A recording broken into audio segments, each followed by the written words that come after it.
So we're doing a new car inspection on this 2017 Model X Tesla. It has about 260 miles, so it's pretty darn new. And we noticed two flaws that we'll report to the owner. First off is a kind of a gouge in the paint right here. And then they've touched it up. So they've done that at the factory or the dealer. It's not horrible, but for a brand new car, you know, it's something that you'd want to know about.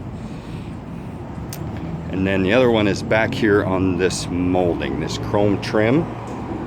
Right here, it's not staying down like it should.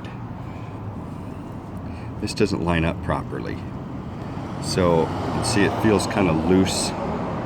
And we try to push it back down to snap it back in, and it'll stay a little bit. But then eventually, after opening and closing the doors a couple times, it comes up.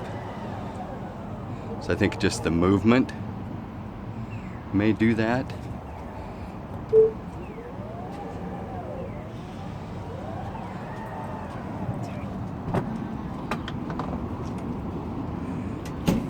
So it's not terrible. I'm sure the service center can fix that. Take this off and re-put it in, but just something to be aware of. Otherwise, this car looked flawless. I mean, under the inspection lights and all that, it looked really, really good. We didn't see any flaws in the paint. We did a full polishing and ceramic coating with OptiCoat Pro Plus.